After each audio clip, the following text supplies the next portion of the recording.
Hello, my friends. So, this is going to be sort of a part two to my contemplation, also, although it's going to be completely different. It's the video about my contemplation was kind of a precursor for something, and I feel that it is so amazing that the power of internal contemplation, when we combine that power with an external power of technology, let's say like the phone, and we record our contemplation, we can then look back at it in a linear form and actually feed off of it, because a lot of time contemplation kind of has this flow that is from beyond, right? It's all the questions that you're having a conversation with yourself, right? You seemingly with yourself, or maybe with your body, or maybe with your mind, maybe with your remembrance, however you want to, however you perceive it, all is true. Whatever is true for you, that is what's true in general. So when we have those conversations with ourselves in our minds, we often don't come back to them, right? So usually people write down things on paper, and since we've entered this digital world, I think recording it on camera and then listening to the recording and hearing the words that are being spoken, you understand that you are talking to yourself in a way that you're answering your own questions, and you're even if you were unable per se to answer everything that you've asked verbally because of the lack of knowledge of words, or maybe like just maybe a stagnancy in your flow at the moment.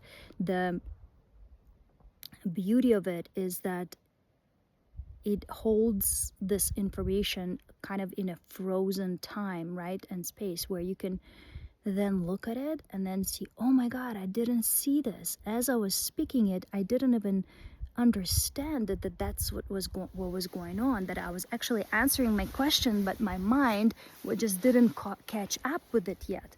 So that's what happened to me when I was re-watching the video that I recorded yesterday morning about the contemplation and breaking down of the walls. And today, here are some things that I taken from that video and expanded on. So first and foremost, the matrix, and how I see the matrix as duality, right? There is like good matrix, bad matrix, like there is the all of it is the mother, right? It's what we come from, what we return to. And then when I say duality, I also mean a spectrum of possibilities, right? So there is the duality, it's just like the blackest and the whitest, right? The hottest and the coldest, but there is a plethora of variations, variants in between. So that's what I mean. It doesn't have to be black and white, like the matrix that is fully completely robotic, or a matrix that is like so loving and nurturing, right? There is a million gazillion of variations of that in between. But to put things into perspective, these are the two kind of like opposite ends of each other. One is the matrix where you where everything is like a automated construction, right? And that is the one that is constricting to me, and that is the one where we build buildings. Oh my God, what was that? I just saw the biggest dragonfly I've ever seen in my life. She's coming back. Holy mackerel, guys, she's like a bird. Wow, that's incredible. By the way, as I'm recording this video, I am completely outside. I'm out of my sleeping bags. They're just here for a little bit of comfort that I still require to lay on the ground and record the videos for like a long time. So coming back to the contemplation and and the matrix. So the mother right? You can have a mother that is very technical, right? That is very dry, that is very like constructive, meaning very maybe cold at times, right? That kind of just instructs you as a mother and gives you directions, right? But there is no love or nurture. But this is, in a way, a sort of love, right? It's just how that mother operates, it's her internal code. And so is with the matrix. There is that matrix where you receive, where you experience life as living in that sort of matrix. And I think a lot of us do experience that, at least until a certain point in time, until we, break down those walls and we start, realizing that something is wrong, and we go into the spiritual journey, and then we change our internal environment, which our internal environment, if you think about it, is the mother too, right? Because we come from the mother, so we are the mother, right? We come from the matrix, we are the matrix. So our internal matrix, we're like, okay, well, we can't change things around us, right? We can't change. So maybe if we change internally, and then this whole, like, the moment you ask that question, watch for the miracles to begin to unfold, because it is like a code that is that rings an alarm and sets some doors open, and you begin to enter into the world where you see that it is a possibility, that you can change things internally and see that change reflect within the physical around you, outside of you, what's seemingly outside of you, right? Now, a lot of times you'll hear me go from one thought to another and intertwine things that are in between the spiritual and the physical, and that is because that's how I'm walking through worlds. I glimpse, into this world, and then I ground myself. I glimpse, I ground myself. I go. So sometimes the thoughts are they feel scattered to you, probably. Sometimes when I rewatch, they feel scattered to me.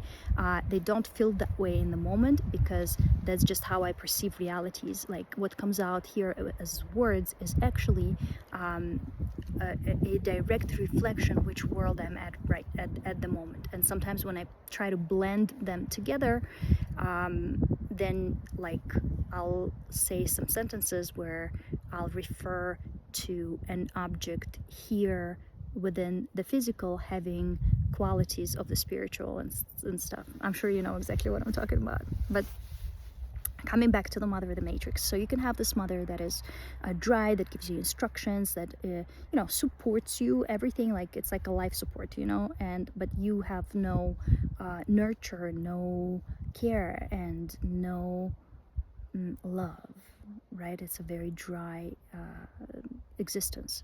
And then there is the mother that is like all about the kids and is nurturing and loving and forgiving and so supportive, right? And I think that Matrix can also be that way too, where you exist in this same 3D reality, but you are having that experience of the Matrix around you. So Matrix can be both positive and negative, and everything in between, and it all does depend on your several things, on how you work on your spiritual journey, on the work, on the hero's journey, whether you decide to go into it and begin breaking down the walls and working on your body and working on your physical, mental, emotional things, and your spiritual path, and working through the lessons and getting to know your environment inside, thus getting your inner workings inside, thus understanding and getting to know and softening and getting closer to the mother, the matrix outside of you. There is another way of entering into the matrix that you prefer, is by being a mother, like being what kind of mother do you want to see? That's the kind of mother you need to be. And I am a mother, so but I'm not only referring to the mothering experience of the kids, because we all have a divine mother within us. You know, you can be mothering pets, you can be mothering neighbors' kids, you can be mothering your nephews and nieces. You know, you don't have to be a parent to be a mother. There's so many instances in this life that we can be that support system to someone else. And in many ways you can whenever you are faced with such a situation, the way you act during it, when your motherly nature is required, is how you will see matrix around you. Basically, is how the matrix will treat you. So if you're are the mother, hi, if you are a mother, and or like your mothering abilities, let's say, are required, let's say, even what example can I give you? Even on random basis, like on a street. Let's say, I'll give you like this example because it just came up and it stands out really, really brightly, vividly in my mind space right now. So there is this woman in Shasta, and I come to Shasta every other week. You know, I drive 8.5 hours here and 8.5 hours back, and this has been happening for like since 2019. We're in 2025 now, and I'll explain to you why.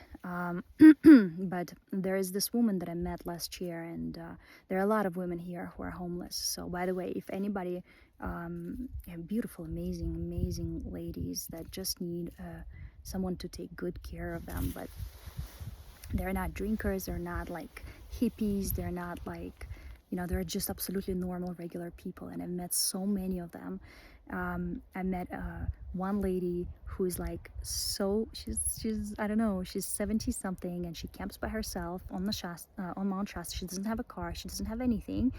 She has her backpack, and she travels the world. And summertime she stays here on Mount Shasta, and she hitchhikes. I actually have a video with her, Ruth, my beautiful Ruth. I hope she's doing well.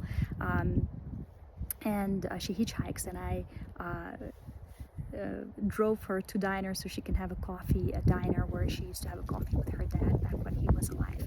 So she's like this full of life lady, homeless. She's like, you know, I have my social security check, and I figured, well, going into a home and you know, giving it up for like those conveniences, or actually going and living life. And she like calculates, she hitchhikes, she takes trains, and then she takes a plane to go like somewhere in this in the winter. Like she goes to Thailand and stuff like that. Well, listen to the story on my channel. It's somewhere below. I don't remember what the name of the video is, but it is about this lady Ruth. And basically, then there was another lady that I met, and this other lady, she is different than Ruth. She is very, she needs to be taken care of, right? She's not very independent. She has, I don't think she's ever passed the stage where you get out of the teenage stage and become an adult, like a dry, responsible, boring adult, you know. she never reached that stage. Duh, terrible, how terrible. She's still an inner child all around. She's so sweet, and you know, she's homeless, and she when I met her, she didn't feel well because she ran out of her of the money to pay for groceries, and she was lightheaded. And you know, I ended up getting her some food, and then back at the time I was mushroom foraging, and I thought, oh my God, if I can just connect all these people with the forest and educate them as to how you know, to collect the right mushrooms, and then they can have all this protein and all these local vitamins, including the berries, all the good berries that grow here. The serviceberry grows here. The blackberries grow here. There's so many wild things. The bitter cherry I wouldn't go with. I mean, there's like a plethora of things that you just need to know, be secure in your knowledge of foraging and knowing that you're not picking something that is a deadly lookalike or a toxic lookalike. But anyhow, so she back in the day, I thought, oh my God, I'm going to connect all these people with the forest. And then I reached out to everyone I could, to like all the kitchens here, the soup kitchens. And they're like, well, actually, we closed the soup kitchen for the summer or something like this. And basically all these people can only go and like get stuff in the pantry. And the pantry doesn't really have that much stuff, but we can't carry mushrooms in the pantry because that's against the code. But we would love to have such help, right? So I reached out to everybody. I got signatures from everybody. And then I went to the health department. And, I figured out how to reach the local health authorities. And that's where everybody just stopped me. There was no pathway forward at the moment. I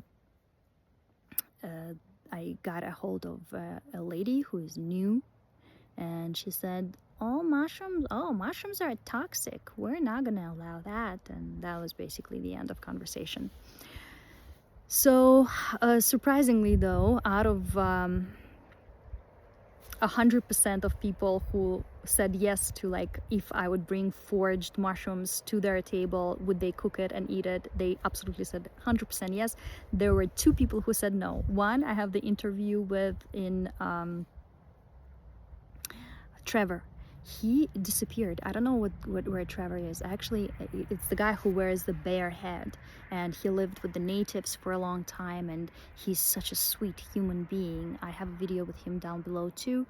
But then there was my lady that I call her my blue jay lady, because this place is so magical, and blue jays are everywhere, and they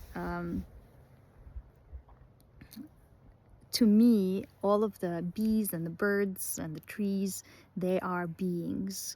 And what happened, I talk to them, I receive messages from them, like we interact. Right now I'm under this beautiful lodgepole pine. This is like a little high school here. These are young teenage pines. Well, they're not that young anymore, I'm sorry. They're like more like 21 or something. They're of legal age. But they, the blue jay, what happened was, there was the most beautiful blue jay by the store, and I was looking at this blue jay. Then I turn around to my car, then I turn around to look back at the beautiful blue jay, and instead of a blue jay, there's this lady, and she's dressed in all blue, like light blue colors everywhere. And turns out it's my lady that needed a little bit of help. And I approached her and I'm like, are you okay? She's like, I'm lightheaded, I ran out of my food stamps and I haven't been eating in like 3 days. And I offered her to get some food, and I got her some food. And then later, when I came up with this whole scheme of maybe possibly connecting local people in need of protein to the forest and to the local mushrooms, because there are so many, and they go bad. They need to be gathered. We need to be in that forest gathering mushrooms responsibly, with lots of love. But this is how this land used to be all along before we arrived and created these, either private land or national park, where you can't really be in either, which this is actually one place where you can be. So not all places are terrible, you guys, and things are changing, or some things are just staying the same, just as they used to be when natives were in charge. And here in Mount Shasta, they are in charge in many ways. They work head to head. Is that a good way to say it? Well, they basically work together with the local environment groups and the city people, and they create laws and regulations for the forest and for all the sacred spots and meadows here, and these rules and laws are so humane, they're so soft, and they're so like, God bless them. I'm getting so emotional right now because they're such good people to create a space like this where people can come and just be. I don't know where this is coming from. It's just hit a string inside of me to know that there are people who are fighting for people to be still outside, to be connected to nature. Well, anyhow, this blue jay lady was there when I offered her the mushrooms. I'm like, can I bring you some mushrooms? It was morel season, and she's like, no, I don't eat those. And I was like, oh damn, I didn't consider that, like that she actually doesn't eat mushrooms, so this would not be a solution for her. So long story short, I'm mothering like her every time I'm here. Every day I go down to the store and she sleeps on the bench somewhere in the summer usually, and I find her and we go to the store together to get her groceries and to get her, you know, sometimes she had back pain and we got her a little cream, and I massaged her back a little bit. Just she's so like, she's just a regular woman, like just homeless. And there's another lady now that is homeless, and she still has her truck though, so she doesn't say it. So she doesn't say like that she's in need. She just keeps getting skinnier and skinnier and skinnier.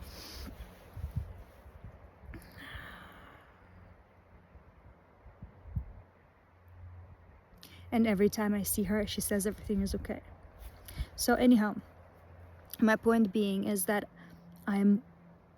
when my mothering is required right now with this lady, with my blue jay lady, you know, imagine I didn't even have kids, I would still mother her, right? Like take good care of her, be nurturing, not ask any extra questions or whatever, just give, that's it. Nothing extra, no judgment whatsoever, just love, just this. And I feel like that's why I was able to transition into this matrix, into a place like this. That's why, you know, a place like this exists, because you know, now matrix is being very nurturing to me, and loving and affectionate and kind, and reveals her secrets to me freely. And that said, that is one of the biggest things that I've revealed further, dove into deeper after watching the video that I recorded for you yesterday. But there is much more that I want to reveal today, and that is probably why I'm like all the way outside, and there are completely no walls. And now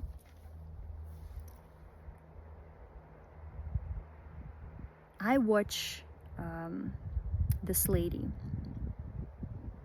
San Tarot, and I've been watching her for a very long time. She's an incredible tarot reader, but she's not really, I never looked at her as a tarot reader. She is a key holder, a messenger, and she reads images and tells, like, explains situations exactly as they are. Like, she sees right through and into the depth of every day.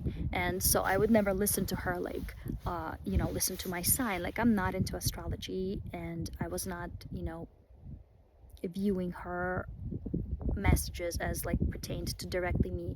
They're just energies. She reads energy like crazy. And then all of a sudden, in the beginning of the summer, summer of 2025, she disappears, and then she reappears, and she, like, a lot of like crazy things are going on, where her whole YouTube video channel got deleted, and she lost all of her work, entire work. And then she disappears again. Now she reappears, and she records this video where she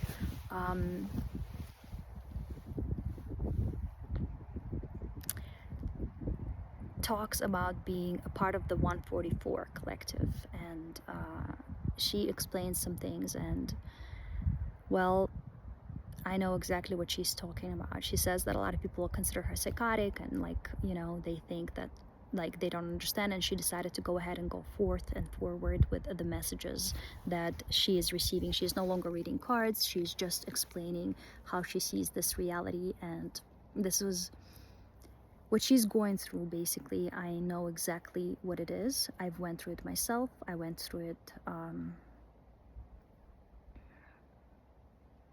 in 2019. She's going through it now. I actually reached out to her before she started going through it, and I said, oh my God, this is what you got to do. You're going to be going through this right now. I can feel it, you know, I can read the message, because she reads the message for everybody. She was still reading tarot, but I'm like, oh my God, this is not a message for everybody. She's reflecting. That is her message for herself, you know. So I reached out to her and I was like, oh my God, these are, you know, you're beginning to reflect, right? You're no longer extending the information to everybody. You're no longer reading other energies. You're reading your own energy. Like, you're gonna be going through the dark night of the soul, how they call it right now. And well, for some it's the dark night of the soul, but for everybody it's the dark night of the soul. I don't know how else to explain it better, but there is a collective here, a 144 collective. I'm not gonna you know, elaborate any further on that. I think if you are a part of that collective, by this time you already probably know that you are. And here in this video I will just share with you how it happened to me, how I found out that I'm a part of the collective, because it was one of the experiences that I was afraid, not afraid, I didn't know whether I could talk about it for the longest of times. And then when she spoke on it yesterday, it was like a green light, like lit up, and I thought, okay, this is the time to start really revealing it. And here we go. So back in 2017, I turned 33. I always knew that when I turn 33, something incredible will happen with me, and that I will basically go through this crazy awakening thing. For some reason, the age 33 I didn't know, but what it is, I didn't know that it was the age of Christ. I also didn't know that it was, you know, the 33 degrees of Masonry. And but I always felt very close to both of those.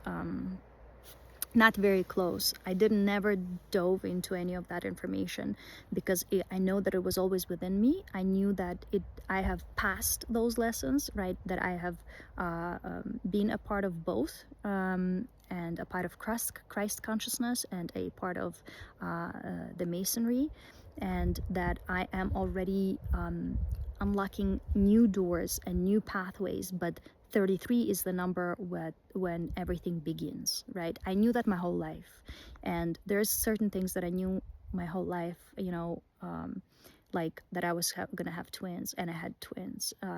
I was like, if anybody, you know, it's always, if there is like a chance, one chance for a thing to happen, then it's definitely happening to me.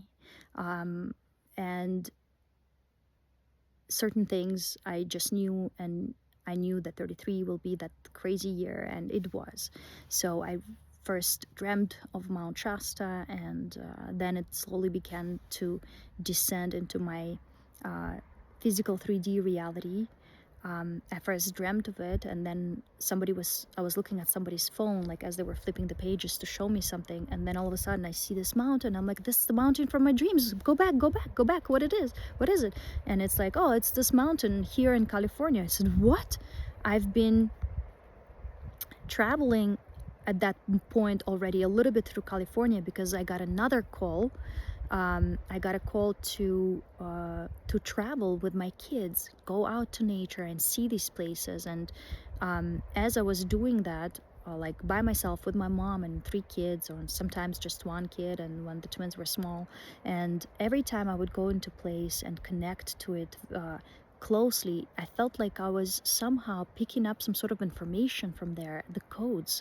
And most of the places that I went to, that I was called to visit, no maps, nothing, intuitive driving, like, and ending up in these just magnificent places in California just through intuitive driving and picking up the codes. And every time I would leave the place, like, I would find out that weeks later there was a huge fire in that place. Every place that I hit, if you like go on the map and you look at them, I hit it right before it burned. And I was driven there only on my intuition, nothing extra. It was this internal calling. And then Mount Shasta came to me, and I started, well, first in the dream, then it descended into the 4D, which I see this like virtual reality, and then it in August of 2017, I convinced my then husband, and we came here with our children, for the solar eclipse of the total full solar eclipse of 2017. And as I was standing on top of the mountain, I mean, so many incredible things happened here. I started doing like these past life regression things where I would dream of my past lives, and all of my past lives kind of led here to the mountain. I felt native blood running through me. I felt like I was this painter that was walking around the forests and painting flowers. And that was exactly at the time where I was, like a couple of years before, when I was still in a sleep state, when the life was happening to me and not through me, because I still had those blinders, those walls. So when that was happening, all of a sudden I got interested in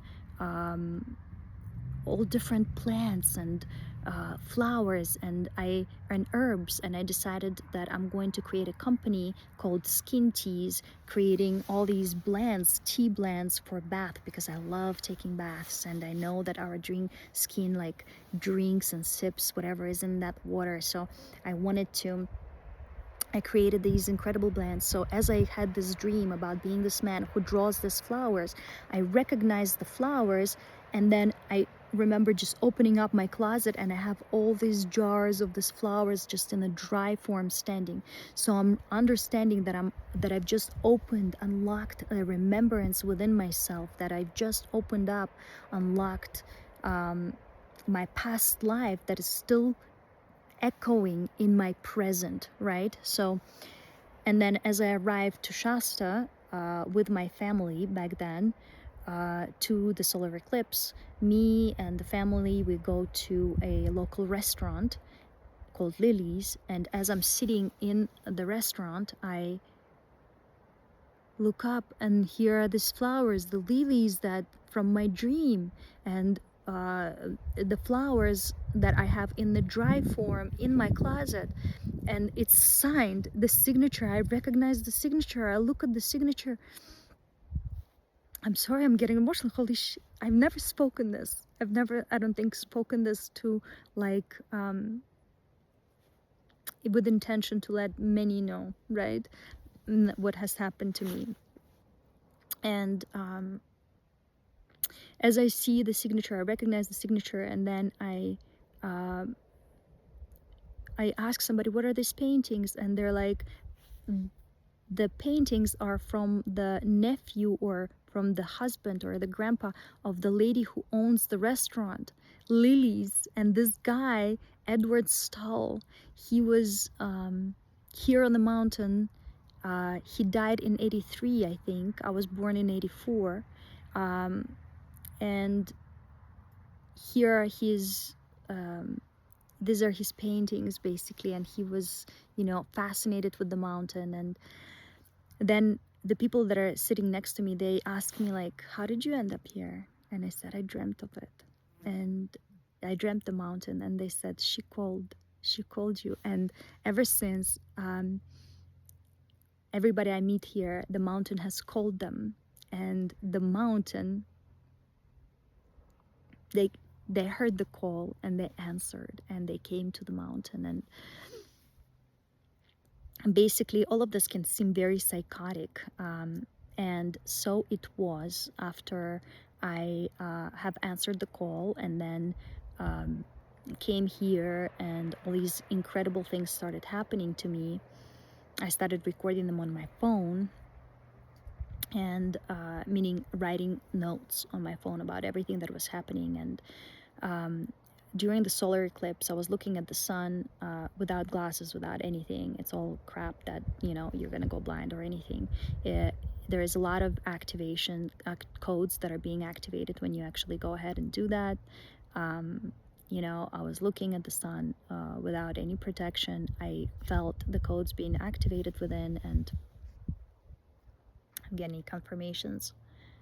All right, safe to say. I'm like always looking for a confirmation whether it's safe for me to go in this direction and reveal all these things. And my phone, through my phone, I get these communications where it'll just be a message popping up with like a thumb, you know, but it's not like it's so apparently unrelated to what I'm recording, but it is how the matrix is communicating to me, kind of explaining to me that I'm safe, that I'm okay, right? It uses other entities to reveal the message that is meant for me.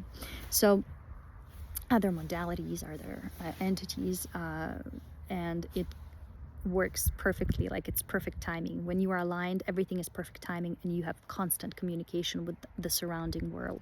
You have constant communication with what, you know, you call the matrix, and whichever matrix that is for you. So you have communication with the matrix when you, good communication, soft communication, when she is the type of mother that is like that, right? Or you could have just a dry instructional mother, and then you'll just have like scheduled stuff and no little tiny messages with like little kisses and stuff. You know how some moms leave notes in their kids' lunchboxes. So anyhow, coming back to 2017, and as you know, that happened, I felt a lot of activation within, and then absolutely incredibly crazy things began to happen. And around 2018, I filed for divorce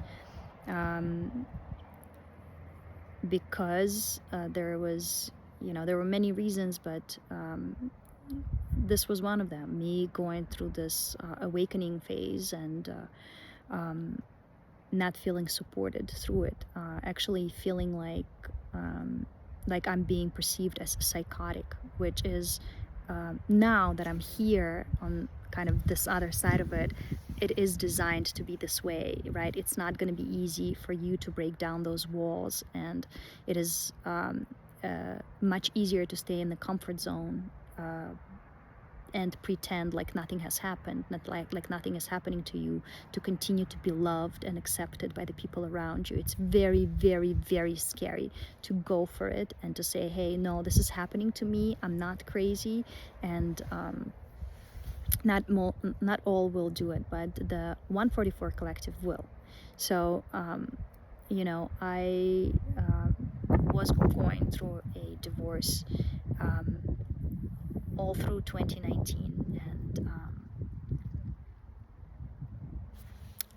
one second, I'm gonna pause, I'm gonna restart, I'm gonna regroup.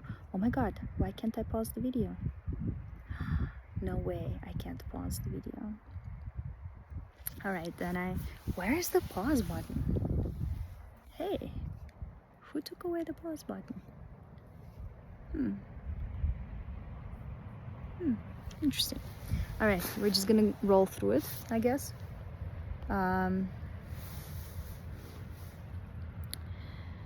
So if I was to like talk about every little detail, this would probably take like a day to record a video. So I'm going to glide through the main pieces where you can hopefully find that, like, okay, that also happened to me. Now, please believe me that everything that's happening to you I'm gonna record it, the second part. I have to like contemplate a little bit internally and then just go for it. And reason being, because I know that some people are watching being very, very worried what it is that I'm going to reveal, and my intention is to elevate my collective and not to bring anybody down. So I am finally ready to speak from love. And I want to make sure that that's what happens as I am going forward with this, that I can put everybody's mind at ease, because everyone is me and everyone had such an amazing part, even though it might have been very painful and very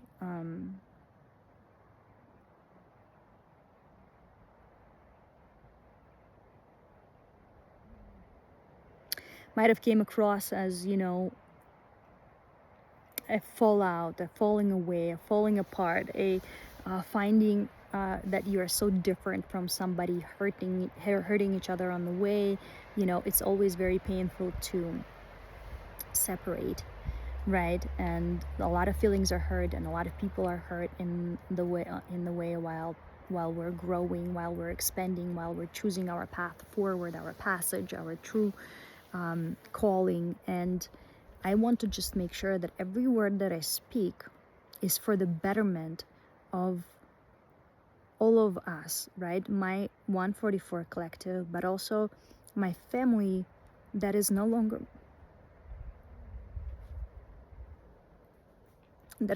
my family, that I don't tip back into that nasty reality where that can actually be perceived as anybody doing something bad towards each other, because we are one whole.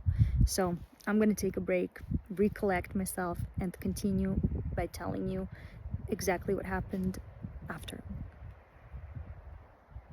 All right, guys, so here we go. So as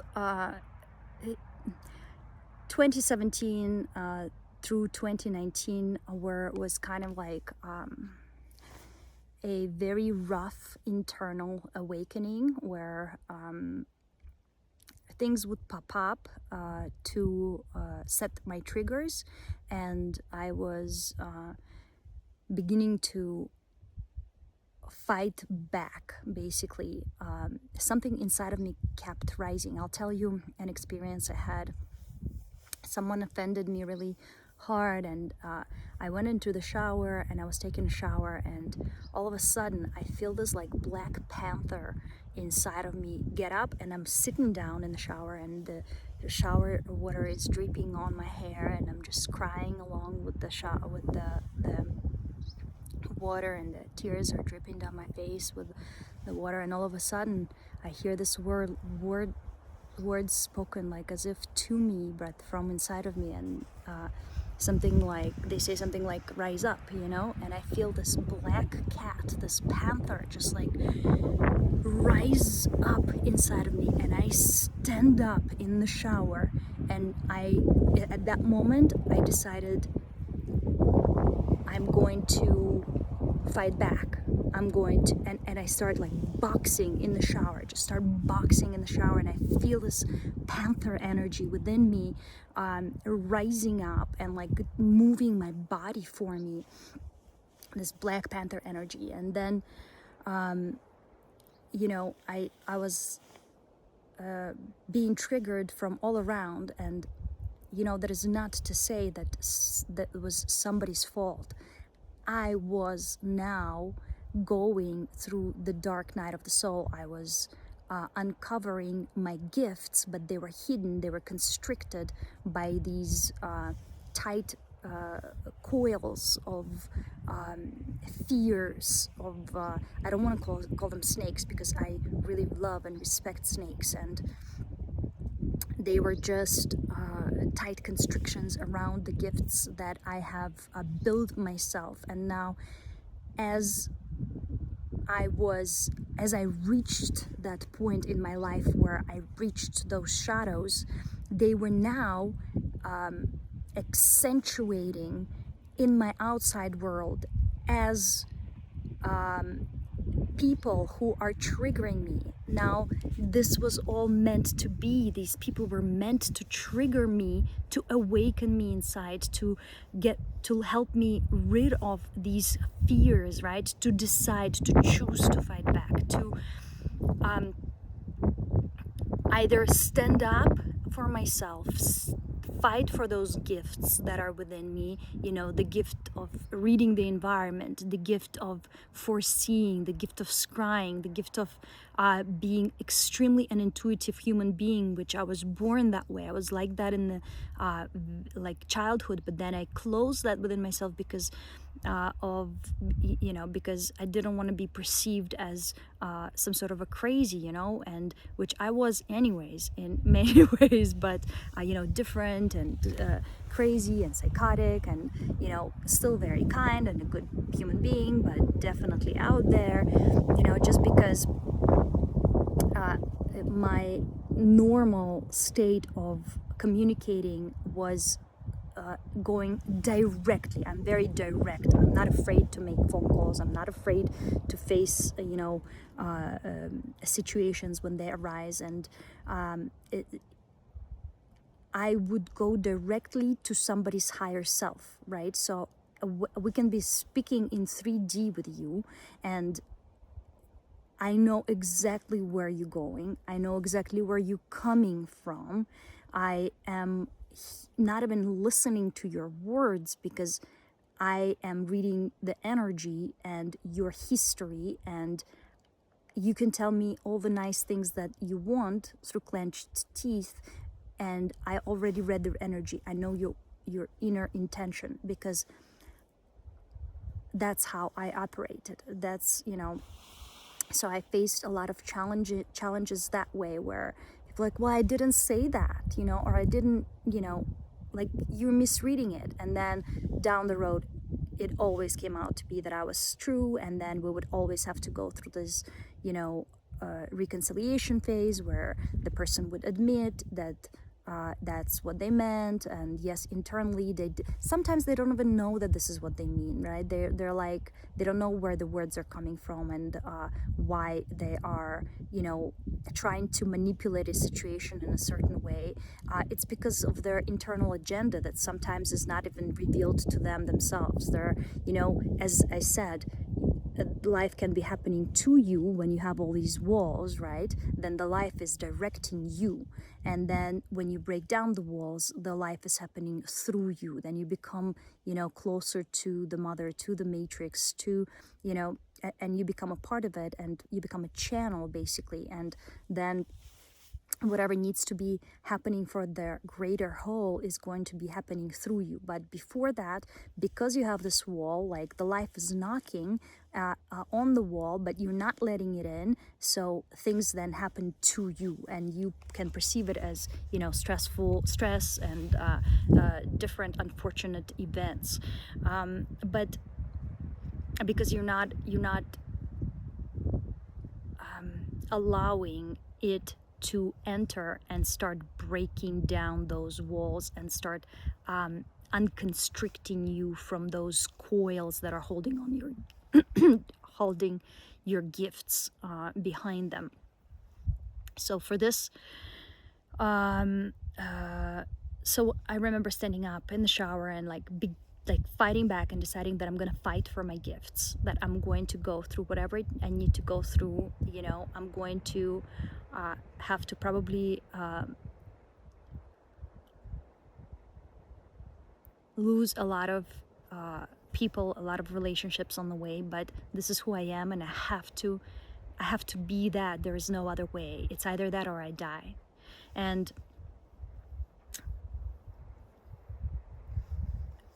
the craziest thing happened afterwards, after that panther risen inside of me. And I used to go like religiously once a week. I would go to this place down the street. They had an aura reading machine. So you place your hand inside your fingers, and then it takes a picture of your auric field.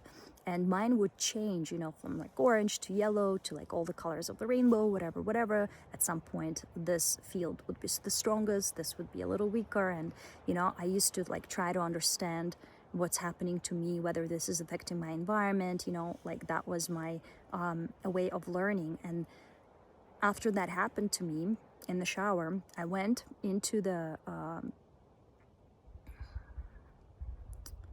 that place where you can read the aura machine, and I took a picture, and there's a picture of a human being. So as instead of having all the chakras inside, there was a cat standing inside. And I was like, oh my God, what is this? And I went to the clerk at the store, and the owner was not there at the moment, which was a very open lady, and she knew a lot of things, but she was not there.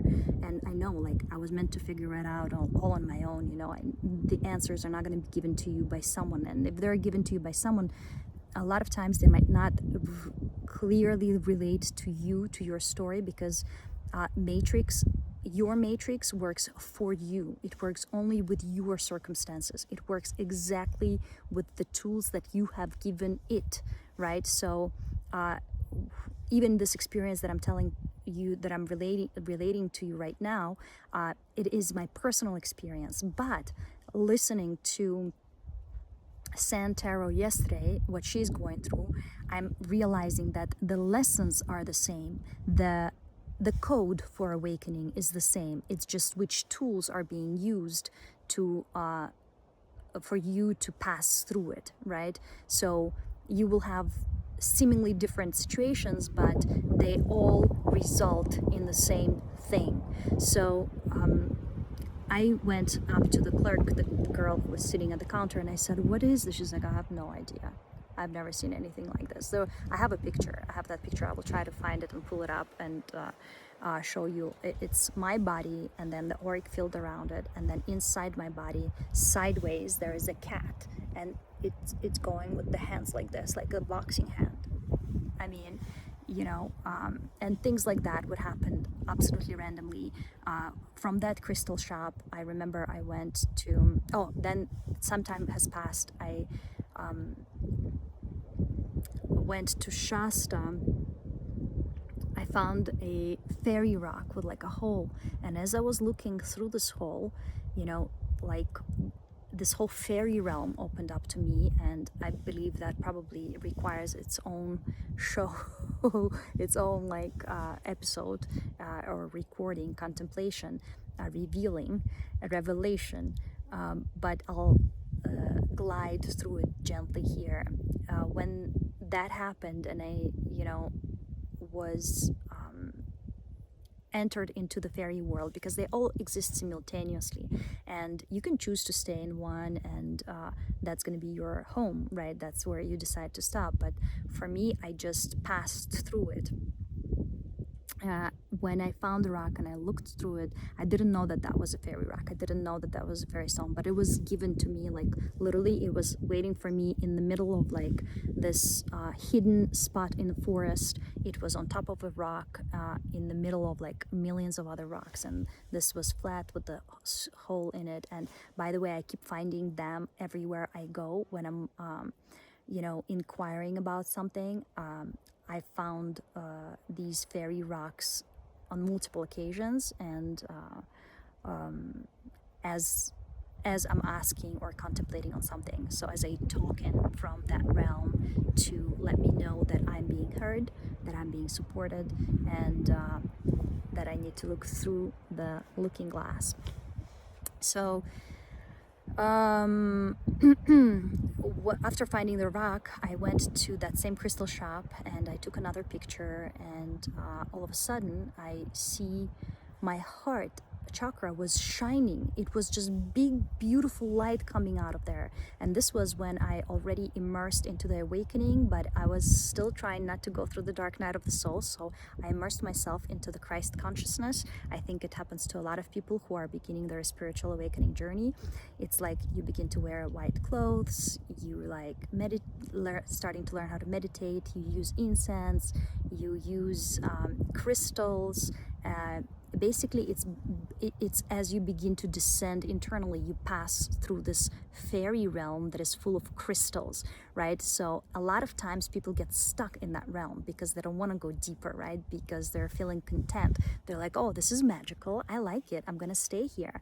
But there are a lot of trolls and gnomes and different entities there that are specifically holding you back. They don't want you to go deep inside, because if you're staying on their level, then you're going to be supporting their level, right? By buying the crystals and all that type of stuff, where you're going to be basically building their matrix.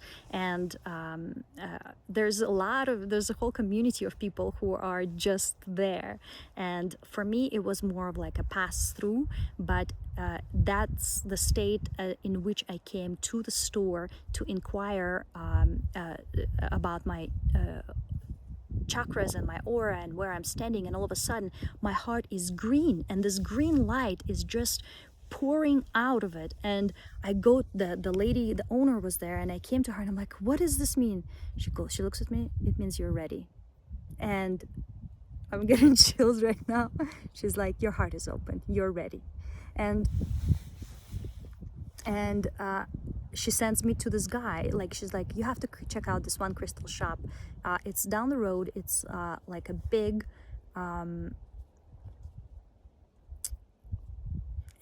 it's a warehouse for crystals. They don't really have like people walking in unless you're like buying in bulk or buying big rocks. She's like, maybe check it out.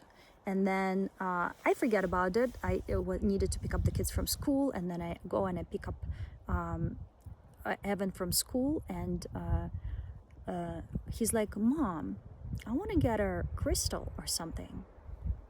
I'm like, well, I think I know just the place. Let's go. And we go, and like all things like that happen naturally, and the kids are completely present within all of this because they're so open to it. And energetically we are just connected to each other so much. And so I take him to the store, and he's looking at fairy rocks, and he wants to find like the little, they're not like the ones with the hole, but the fairy rocks, the ones, with like different they look like figurines, but they're just natural. They're like little blobs of rock that are like stuck on top of each other, like ears, and sometimes they're tumbled, so they're nice and smooth to the touch, and they create these amazing shapes that look like fairies. So he's looking at those fairy rocks, and then he finds this one rock under the glass, and he's like, Mom, we need that one. And I look, it's like $150 or $250 rock. And I'm like, no, baby, we can't get that crystal. And it was a clear opal with just a few streaks of black inside. Like just as if like a comet, entered through and just left traces, a couple of holes and traces within this beautiful clear rock. And it looks like a pyramid, but only it is smoothed out, like a teardrop, but only upside down. So it stands, and then it looks like a teardrop right here. And he's like, no, we need that one. And the owner of the store looks at me, and he's like, he pulls out the rock, he lets me hold the rock, and I'm like, thank you so much, we're just not gonna take it. He's like, oh no, you're gonna take it. And he's like, just get your son whatever he needs, and you're gonna have this one. And I said, what do you mean? And he's like, how much money do you have? I'm like, I don't have the money. He's like, how much money do you have? And like there was whatever, 20 something bucks for the kids, for my son's rocks, and he got some incense from Nepal, and I had like, I don't know, maybe like an extra 20 in my pocket at the moment. And he's like, that's enough, you just give it to me. And That's it. That was the exchange. And then this crystal was with me, and I believe that a lot of things have revealed themselves to me through this crystal. As all this information was pouring in, it was like a sped up school of life, where all the lessons, chemistry, physics, knowledge from different technologies was just quickly unlocking itself in my mind. I remember sitting down and writing pages and pages and pages and pages of material, just like it was pouring through me, like how things work, like how does this technology work, how does this technology work. Then there were also a lot of like what someone would call conspiracy theories that were unlocking themselves, trying to unlock themselves through me, or maybe they were just unlocking, and I needed to write them out to kind of get past and through these sort of memories that were present within my body, that are present within everybody's body, because we are contained of recycled DNA, recycled material, just different combinations, different variations of such, but the information is all the same. It does not leave or come back, it just rearranges itself. And I remember writing a lot of poetry at the time. Maybe I'll post some of it, but I remember one of this was like this: always transfer information while it's standing in formation, something until it's gone with wind. And I remember that, yes, if I didn't write something down, it would just leave and never come back because the flow was so quick. So I don't know if I made a mistake, but as I was writing all of these things down in my phone, in my notes, I probably poked at some algorithm things, and then strange things started happening. One of the stories that I was that was revealing itself through me, because I come from Belarus, and like because I at the moment I was watching the movie Chernobyl Heart, and I was born with a heart defect, and I had to have 100,000 million cardiograms when I was little, and I was not expected to run long distances and only sprinting, and I was very like fast and quick. I was number one. I was like the teacher's pet in PE because I was so active and athletic, and I would climb the ropes, I would do absolutely everything, but I could not run. I could not run long distances. Like, it just was not for me. And I now see how it translates into everything that I do. Like, I'm great at like bursts of energy, energetic bursts, and sprinting, and that's my strength. But running long distance, endurance, is probably not one of them. And I used to like want to change that within myself and change, thinking like I have to be that other way that I'm not. And finally, I'm realizing that there's plenty of people who do that, and I don't have to be that, because then I will not complete this universe. I would actually tip the balance into a different, tip the scales of balance, basically, because trying to be something that I'm not, everything is just the way it is for a reason, and you are the way you are for a reason. You don't need to be anything that you're not. Just embrace exactly who you are, because that is what's needed. That is the only thing that's needed, and then everything comes into balance if you are exactly who you are. Now, coming back to the story that was revealing itself to me, it was a story about the Chernobyl Heart, and I didn't even search anything like particular. Pages just started revealing themselves to me through the phone, and I created this. I realized that there is a circle. I'm not going to name who they are, because I think that that's what triggered the algorithm, and that's what made a lot of very strange and particularly maybe some scary things happened to me afterwards when I triggered the algorithm that way. It was about a family that basically the story was that the Chernobyl Heart happened because of the the nuclear thing that happened in Chernobyl, and who was responsible, so basically I was shown a cycle, a completely closed circle. The same people who built the stations were exactly the same people who were cleaning up the mess, and exactly the same people who created technology for treating the heart. So it was one closed circle. There was no in between, right? It was kind of like as if someone would create a problem and then have a solution for it. And I felt like that the whole country was somehow, this one big experiment of we all know, who does which big companies want to need human studies, right? So as I touched base on that, very strange things started happening. I started like receiving strange phone calls, and then this one person started sending me things on Facebook or Instagram. I don't remember whether I had Instagram already by then.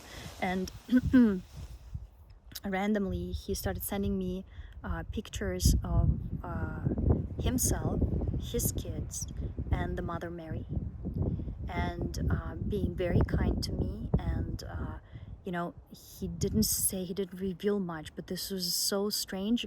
But by looking at him, I knew that I'm gonna get through it. I knew, like, I could read the image, and I knew that he's on my team and that everything is gonna be okay, and that Mother Mary is protecting me. And I am not religious, but that was his way of revealing that protection to me, and sort of by me looking at it, because this is how I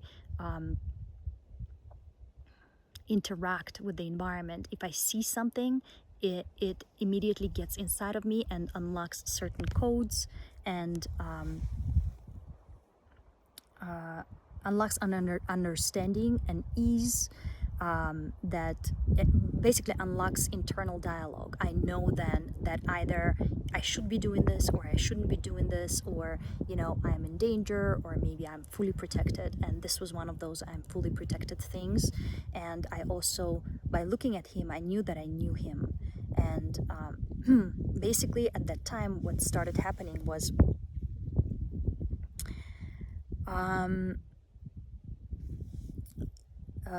Santaro explained it in the video yesterday, that when 3D separates into 5D, there is this 4D world where they're both still connected.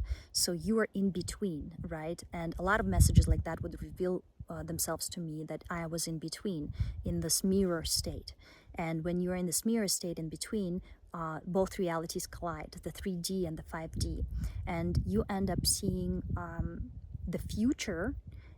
You end up communicating with everybody that's around you, but with their future self versions, their future versions of themselves. And the sun is beginning to shine into my eyes a little bit. So they let me see if I can find a good spot. So the realities collide. You then begin getting messages through the 4D, which I consider to be this meta, this internet, right? So through that you will receive messages from yourself in 5D while you're in the 3D, and vice versa. And also you will receive messages from everyone around you who have made it to the 5D, because there is no thing as future and past. Everything is happening simultaneously. Only it is what it is that you have access to here and now, and what your perception is. So by looking at that man, and those children, I knew that we know each other. I knew that he was helping me from another dimension, and sort of guiding me to just continue on my path. And then as I began the process of divorce, it was kind of like I'm sorry, I'm gonna say something like it's like a curse word, I guess. The shit hit the fan. I hate using those words like that, but I think it is, you know, the expression that's being commonly used that most fits what has happened to me at that moment. And so many things started happening. I started getting bombarded, literally. Well, one day I woke up and the thinning of the wall happened. And by the way, I have to absolutely disclose that at that time, I went through something very crazy in my personal body life, my physical life. After having my first child, I had a C-section, and the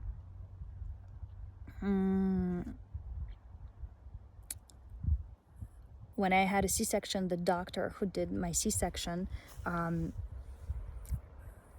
of butchered my body, and she took out the organs and then did not put them back correctly, and then did not do my scar well, and everything started getting inflamed. I was in constant pain all the time, and instead of saying that she might have done something wrong, she thought that I was having a kidney infection, like a UTI infection that constantly kept changing into a kidney infection. So I was in this incredible amount of pain, and she kept prescribing me painkillers, starting with Vicodins and then adding up with Percocets. And basically it happened so many times, and she would not recommend me to go to a different doctor or to see what's happening, that at some point I was completely addicted to painkillers. And so all of this is happening as that addiction is happening. So that is why I always recommend and strive for complete clarity, because when that is happening and you are under the influence of something else, you question yourself. When you question yourself, you will manifest people and authorities around you in your environment who will question your sanity. That's how it works. It's the simple and easy way to explain it. I'm maybe going to lay in the opposite direction here just so you can... I'm struggling with the sun a little bit too hard into my eyes. So as you are going through something like this, and you are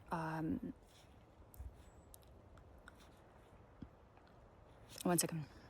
So as I was going through that, and also dealing with an addiction, it made it so much more difficult to understand whether this was happening to me because of the addiction and because some rupture was happening internally, or whether this was actually really happening.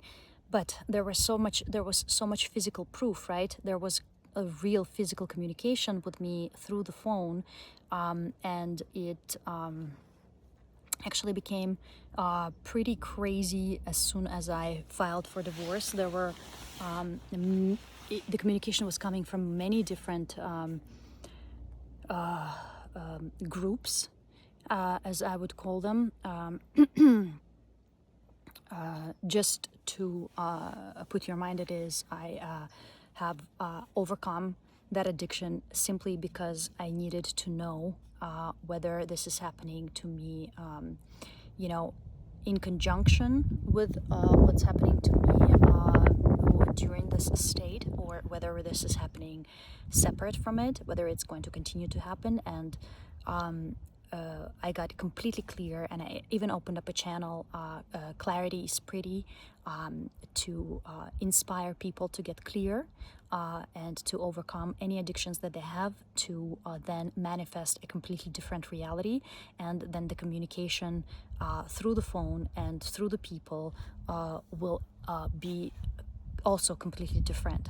So as your body clears up, your the matrix around you uses different entities to communicate with you. And when I say entities, I'm not referring to something invisible. I'm talking about text messages, and different people that will approach you and appear in your life, and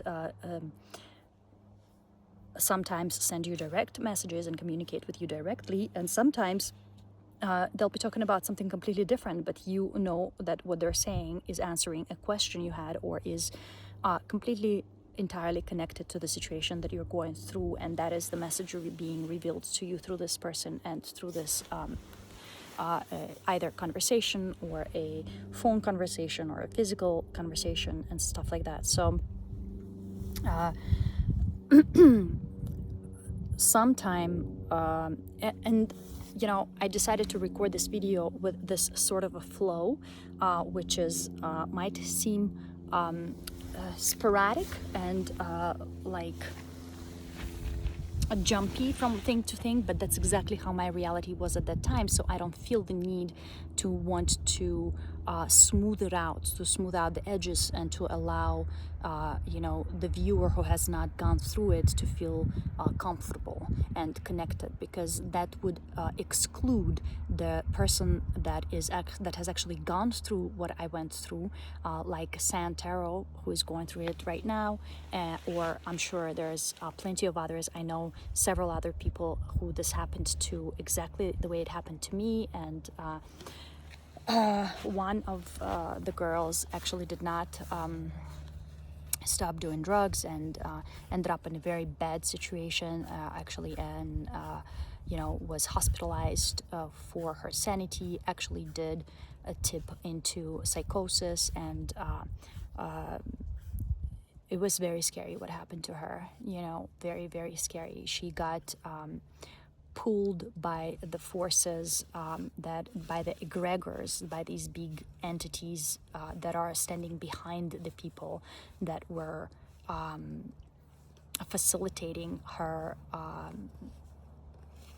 state of psychosis by providing her with more prescription medications that were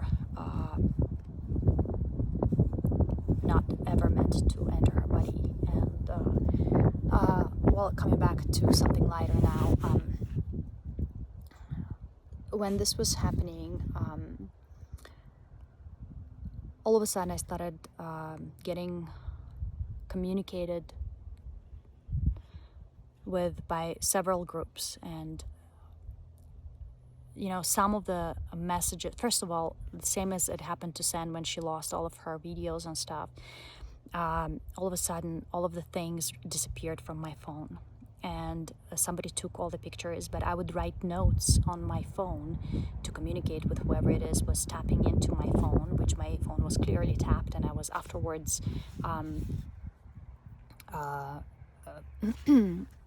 it was confirmed by a person that I met seemingly randomly, and he explained to me that they scanned my phone and my phone is tapped, and that, you know, everything that I write there is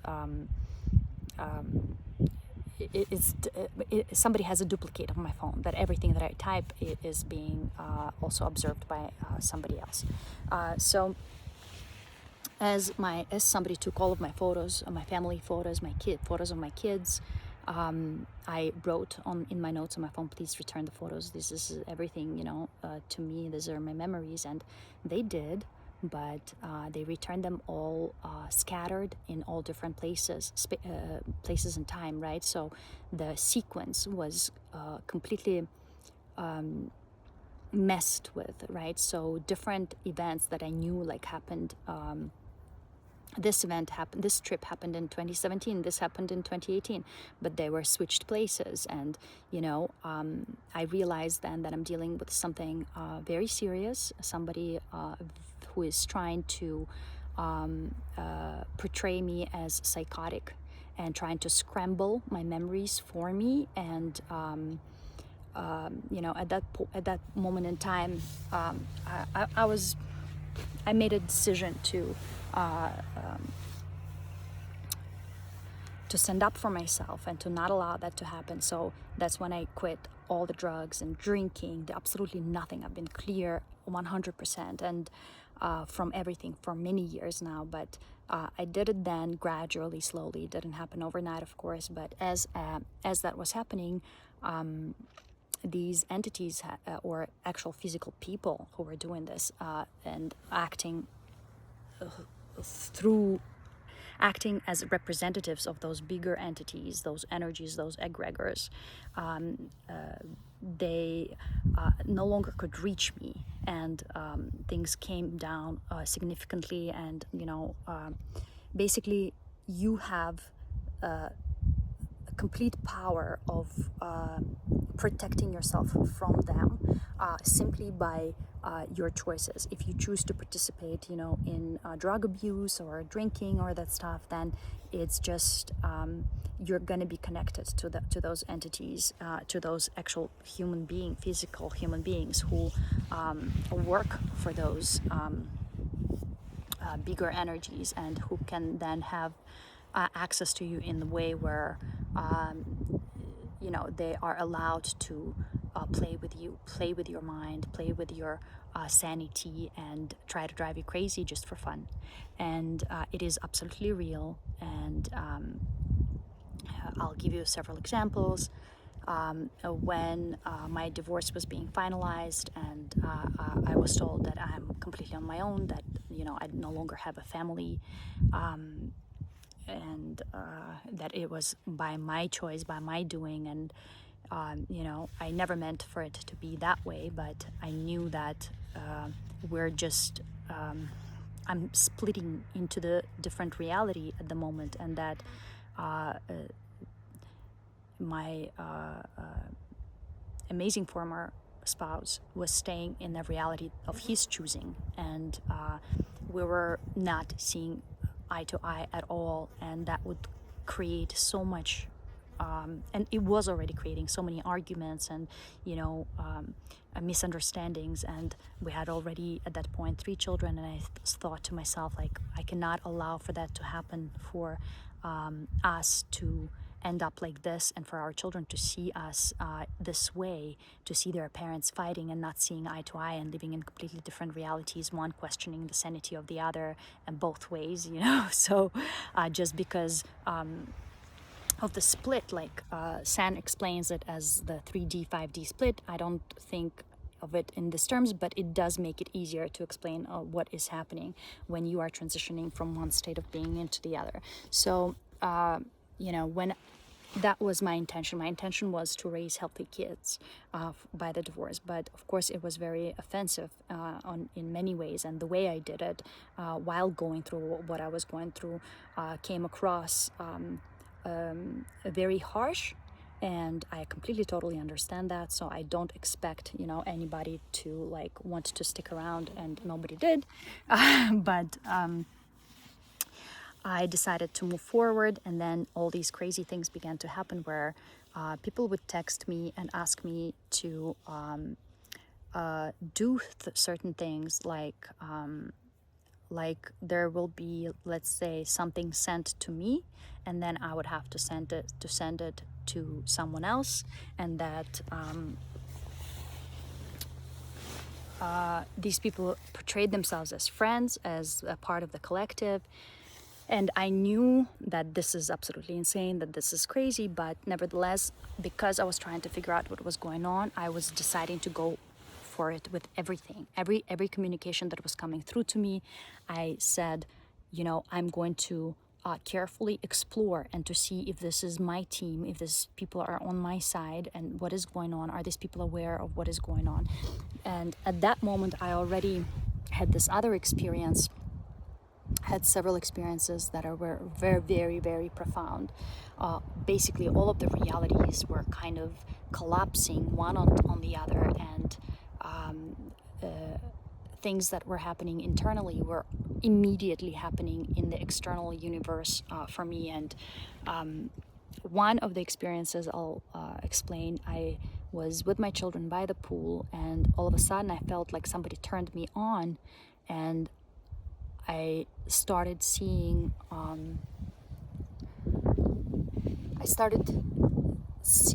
things as like you would see it in the Matrix, and only it was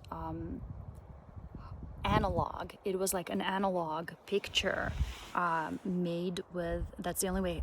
That's the only word that comes into mind right now. I don't have the vocabulary to explain exactly what it was, but everything was pixelated and different colors. Right? Everything was pixelated with purple and yellow and green colors, and as you know, I could get into the state and out of the state, and simultaneously my phone drops and breaks, and then my phone, everything in my phone begins to perceive the reality like that. So if I turn my phone towards certain objects, they and just have the camera on, the objects would show themselves as these colors, right? So something is like purple, something is green, something has a little bit of blue in it, like just color or energy things. And at that moment, I got up and I started looking all the cameras around the property, and I realized that I'm being seen, that all of the cameras are connected. And I understand how like psychotic and crazy this sounds. I'm sure there's like a medical explanation for all of this, right? But I am no longer worried about how this is being perceived at all, because I am standing in complete clarity for years now. I am an extremely healthy human being, an extremely healthy individual, and these things were just the collapsing of the merging of the two of different dimensions together, and that's how they came about. And there are so many people that actually went through exactly what it is that I go through. Even Steve Jobs and whoever created like the new iPhone at the time, I believe it was iPhone 10, it had like a little earth on it, and you could press on it and the bubble will move. And that's exactly how I saw that energy, the purple. And so as I started seeing it, then the technology came out into my hands to show me that I'm not the only one seeing it, that actually, you know, these people created this thing where you can press and this bubble around Earth begins to move. And to confirm that there are other, very educated, very technologically advanced human beings who are seeing the world exactly the same way. So those were all like very good confirmations that okay, like this is happening. We're in it. Let's go. And so I was also contacted by different in different ways, mostly through my phone. And I remember being contacted, and they were asking me whose team am I on, right? So these messages would come in randomly, which do you know which team you're on? And I was like, well, what are the teams? And then all these different people would start approaching me randomly in the store and like asking me certain questions. Or like if I was driving, they would honk, they would bring their car next to my car, roll down their windows and just start staring at me. Then there is another group. Basically, there is a lot of groups who are very aware of what is happening, and they are just like this reality that is that exists in the fairy realm and the crystal realm, where everybody wants you to stay in their reality, right? Because you are then an energy that's going to become the part of that reality, and everybody wants energy. So whose team you're on basically was asking that, like, as I passed deeper through the crystal stage, through the Jesus, the Christ consciousness phase of my awakening journey, and entered into this more like deep, harsh matrix, I was met with different groups who already have established themselves in there, and they were introducing themselves to me and figuring out where it is that I belong, right? So some of them they're like, there were I would walk out of my apartment and I would see like a truck driven by a clown, like literally, like there was a physical guy sitting like in a clown outfit and just looking at me and like having all these things that are like bubble heads and driving around and just looking at me this way. And you know, I remember a lot of different cars with a lot of different people of all sorts. They were approaching me, and I know that also different girls went through this. I know Adelina Bond, another amazing reader, tarot reader. Very similar things were happening to her. So this happens when you begin to merge the realities together. When you begin to make the jump from the 3D into 5D, you have to pass through all that. There is the astral realm. There is the astral team. I'm not going to talk a lot about these teams, but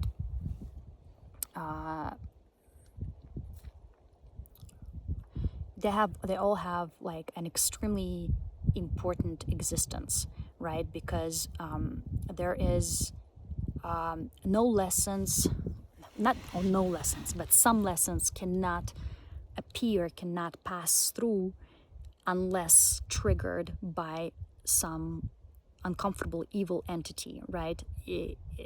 And these people, they exist to play out those energies to help you trigger the best of you, right? So I am not the one to believe that, you know, see no evil, speak no evil.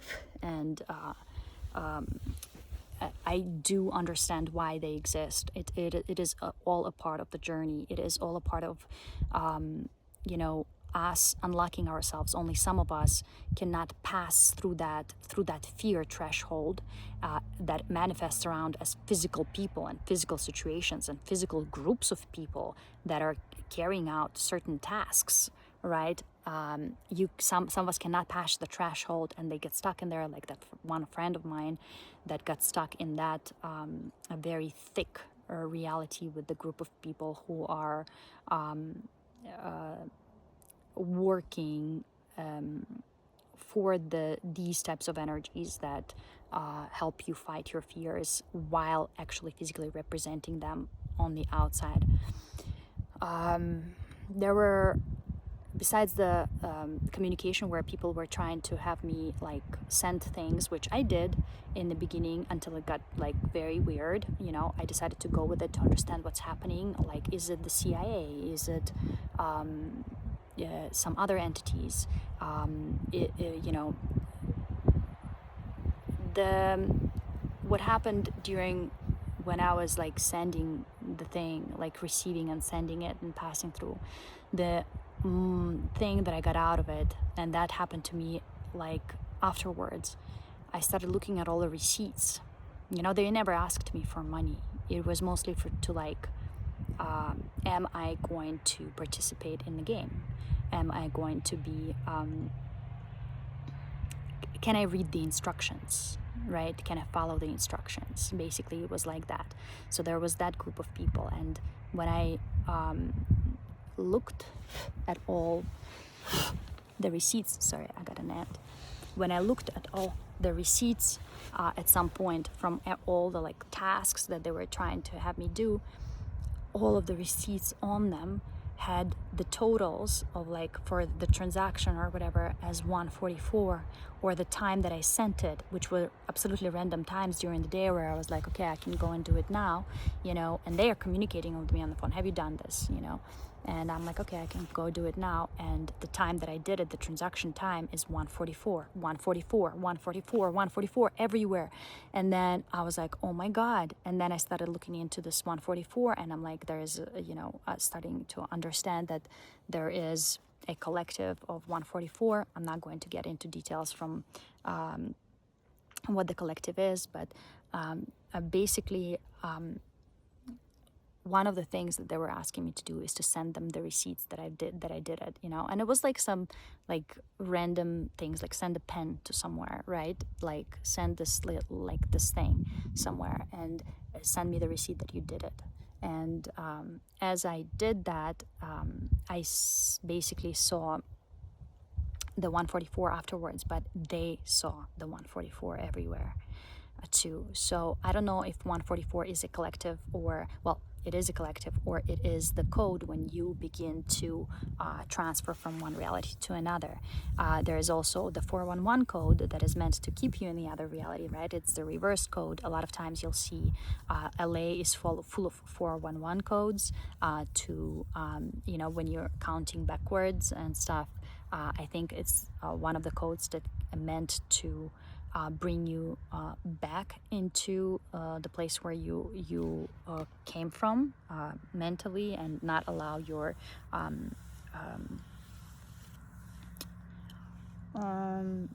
transition to happen, basically. But anyhow, so during that experience, I understood that something has to do with 144, and that then everything I did, I started looking at my grocery receipts, I started looking at my everything, and it's all 144, it's all 144. It was like, it was pretty crazy, it was pretty nuts. So if you're a part of this transition, if you're a part of this collective, you know exactly what I'm talking about. If not, you can go ahead and check your receipts, right? And you'll be very surprised. Then another thing happened. I was contacted by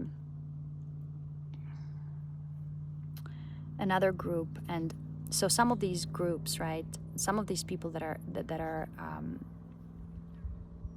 communicating with me, some of them are here and now, and some of them are coming from that different reality, and they're communicating with me through 4D, which is through the phone, through the internet, and energetically I can feel who is where. I can know like, okay, this person is here, this person is there, but I'm playing along with everything just to understand where I am, right? And then this other person contacts me from the Bitcoin company, and that's when I was a little bit confused, because I felt this energy as being an energy that is very connected to me.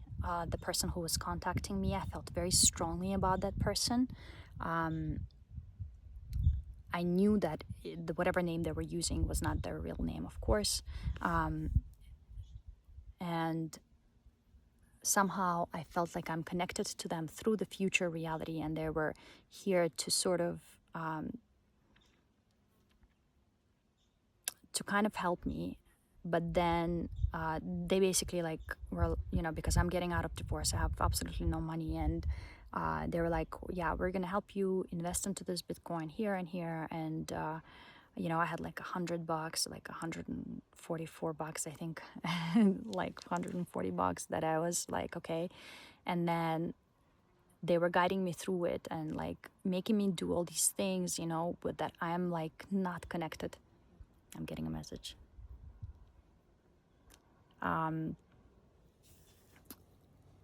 That make me very uncomfortable. But again, they needed me to follow the instructions, right? It was something about the instructions. And can I follow instructions? Am I sane? Can I, pass through this fear threshold? And they were sort of guiding me, but then it got very weird, because then I got messaged by people that called themselves Illuminati, and I was told that I was going to have a meeting with somebody in a higher position, and they were going to contact me through a phone, but I need to get a new phone, well, no, that wasn't the person who told me that. Like, this is all happening simultaneously, like all in this whirlpool, while I'm being like a super mom, and, cooking, cleaning, and looking after the boys, and taking them to school and to practices, like all of this happening on the side, right? And I feel like this crazy person, like dealing with all of these crazy tasks that are required of me, and people checking my sanity, and people checking whether I can follow instructions, and which team I belong to. And so let's break this down. But the people with the Bitcoin, they the person that I felt connected to somehow could not be contacting me anymore. There were others who contacted me and were kind of like trying to keep me and that other person away from communicating with each other. And then at some point where I was like, well, can I get, oh, they're like, yeah, you made some money. Like, we made some money for you and you need to get it back. And you can get it back, but you need to first send us 2,000 to retrieve your earnings, which at that point they're like, well, we made like 18,000 for you, but you need to give us 2,000. And I was like, holy macaroni, they are they've been messing with me all this time, trying to figure out whether I have any money. And at that point I had an idea who was doing it, because I know those tactics, and I knew that I was being checked whether throughout, let's say, my marriage, whether I was hiding any money, right? And like, you know how some wives do it on the DL, they'll like prepare and they'll like take some things and save for like the bad day, for the rainy day. And I was never doing anything like that. I never, like, all of our things were always connected together. And I was very transparent. I'm always very transparent about everything, and I would never take somebody's anything that's not mine. So I literally had no money, and the 2,000 for me was just like unbelievable. And at that moment I realized that I was being triggered and tricked into, probably whoever was doing that whole scheme, they were just trying to figure out whether I was saving some money without my then husband knowing it, or stuff like that. And this was their way of kind of learning about that. So that group is also connected to other groups, and that's how I got contacted. So then one of the persons who was trying to help me, he said that let's chat on this other site. Like, there is, they opened up all these different venue things for me, like Telegram or like this, where we can't be heard, where you can't be listened, because every conversation that we're having is recorded. And they took me to these different platforms, and then all of these platforms where I would start communicate with this person who is supposedly helping me, all of those platforms would then start getting hacked by what he explained to me were his co-workers who are not allowing for this like relationship to happen.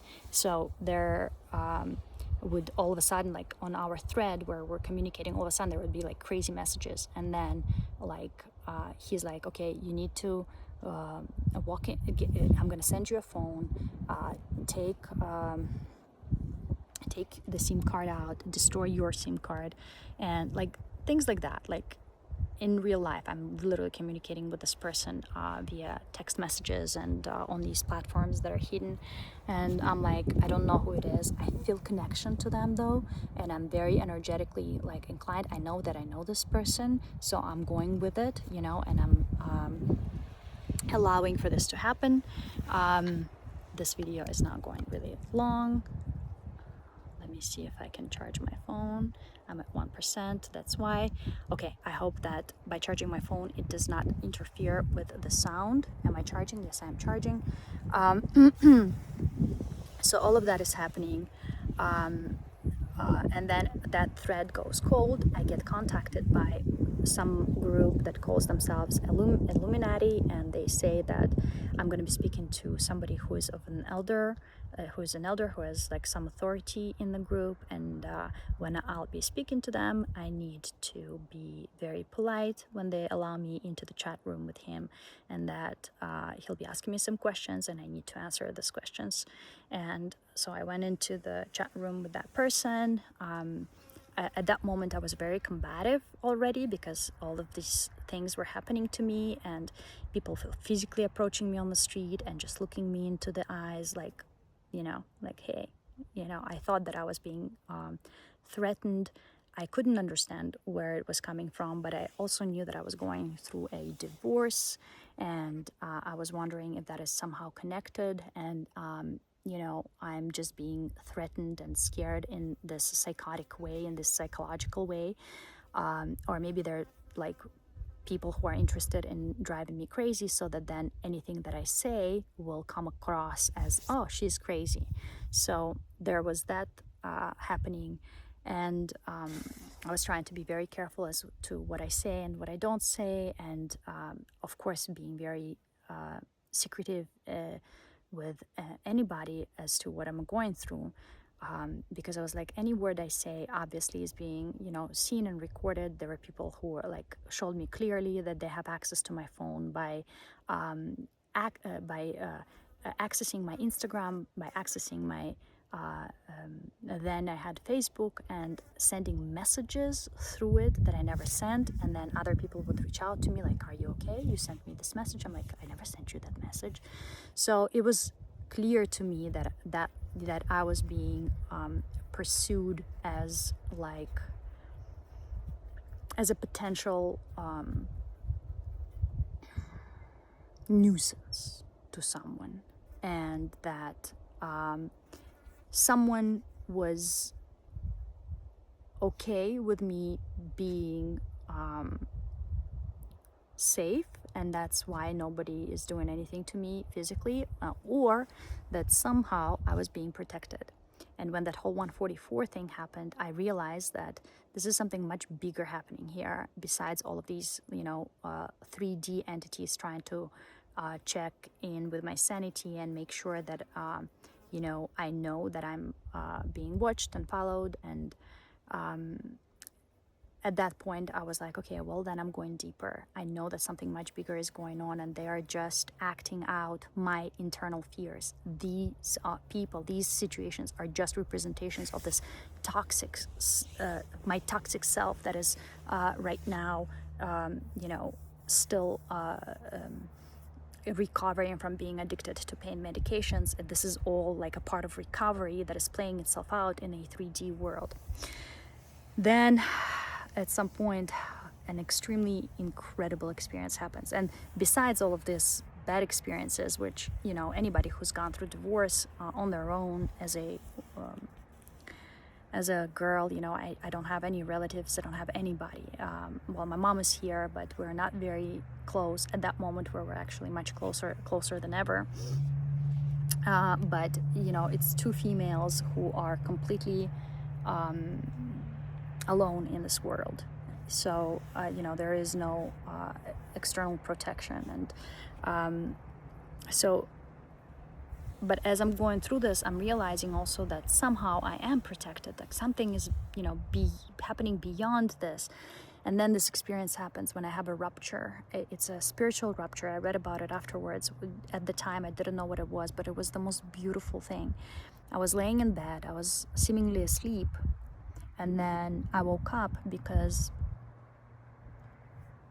there was this big green light above me, hovering above me, and I open up my eyes. I know I'm no longer asleep, but I'm glued to my bed. I cannot move my body at all. And I see that this green light turns into this heart. And the painting that the Sistine Chapel, where Adam reaches for God and they like barely touch their hands, that's exactly what was happening above my bed, right above my bed, in this like 5D experience.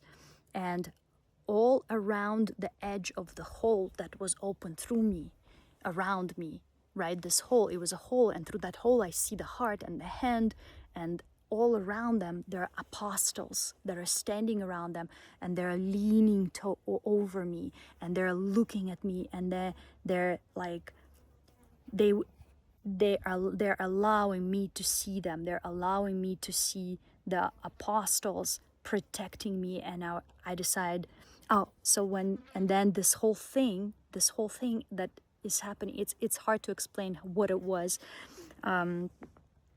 in words, but it's like a different reality opened up, and then it closes. It's like and just leaves, and my body starts shaking. I get trembles. I start like uncontrollably shaking, and I cannot say a word. I cannot like do anything, and then it passes, and it releases me, and I get up and I just start crying tears of joy.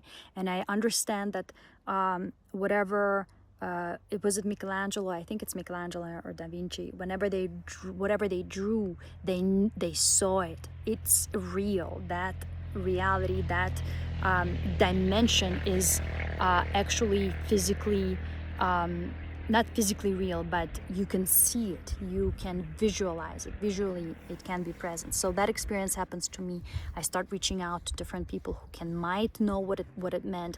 I was crying tears of joy. I couldn't sleep for the rest of the night. I went downstairs, I was drinking water, I was writing to everybody, like all of the like tarot readers or whoever I knew, like what has just happened. And then I find out from a book years later about spiritual rupture, and this sort of experiences happening to others who are also on this journey. And there are different experiences. Like there is this similar rupture that happened to Richard Rudd when a certain saint appeared to him and revealed all this knowledge to him. So after that experience, I was like, well, all of this is undeniable. This is, I've seen it now with my eyes. I know nobody is going to probably understand or believe or whatever. I never got any answers from anybody who I reached out to about the experience. But I knew that it didn't matter at that time anymore, that this was, a revelation for me, my rupture of the worlds. I have entered into this new world where everything that we think is impossible possible, and that I am fully protected by the divine, just like that guy who was sending me the Divine Mary, which, guys, I am not religious, but I'm constantly being sent, by people like these different images of different apostles or different angels or different spirit guides or different something, and I always feel their presence, and I always feel their presence around me afterwards when I can tap into those things. And so at that point, the information is still flowing through. I'm still writing down like a crazy maniac all these incredible things in my journals, on my notes, how the reality works, how the certain things work, why certain technologies are not being revealed to us, what certain things mean. I write it all down. I now do not have the language to explain all of that, and I decide to dive deeply into Pilates, because this is where I'm guided to, that I need to reconnect with my body now that I'm getting clear. I'm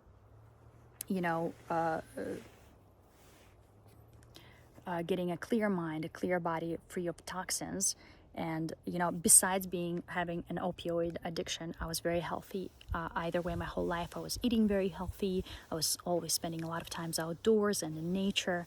That was like a big hiccup in my journey, but I needed to go through it because it did open some things up to me, or maybe thinned out the walls that otherwise might have not gotten thinned out. I'm just glad that I was able to surpass that and end up on the other side of that and not get stuck in that forever.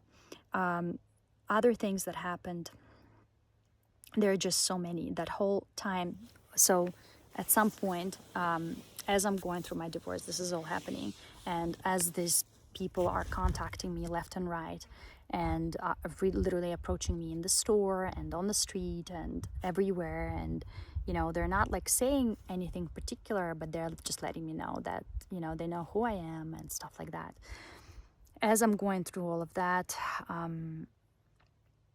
another experience happens, and this is after the whole Illuminati conversation and stuff. And I take my friend. At that point, I've traveled to Shasta again, and magical things happen here, like very magical things where people understand what it is that I'm going through. They know. I actually come here one time with the children, and I meet this guy in the store who is buying honey, and I'm buying honey, and he's like, "You love honey, huh?" And I said, "Yeah." And he's like, I'm like, you too? He's like, no, I'm taking, well, he's like, yeah, but I'm taking this to a Dalai Lama's like right hand is here now. And he's like, you have to come with me. Let's bring him some honey. And that's the only gift that we can give him. He doesn't accept money. He doesn't accept anything. And he invites me with the children to go and see this monk. And that monk is speaking to us at somebody's private home. There is like this whole atmosphere of like this holy presence there. And so I experienced that absolutely randomly, and I experience things like that here all the time. And then this was actually the guy who then looked at my phone. He was a very interesting individual, but he looked and he said that my phone is completely tapped. He's like, okay, you have to understand that there is a lot of experiments that are being that are happening around this neck of the woods, not meaning Shasta, but like California, Los Angeles, or the reality that I'm now currently passing through. He was referring to that. And he's like, I'm gonna contact a guy in NASA, and he's like, they will protect your electronics for you. And then he sent me a picture of a guy, and he's like, send him your prayers and your most gratitude, because he will take care of all of your problems. You're okay now. I don't know, how much of that was, it felt very surreal, but nevertheless, I literally had physical pictures of the guy from NASA with a name on it, who supposedly was going to take, to delete the copy of my phone somewhere or something like that. I don't know, but make my communications more clear, meaning that my device will no longer be hackable. So at that point, there was another experience. After that experience, I decided to take my girlfriend here, who is also very, very spiritually aware, and like on another level. Like her journey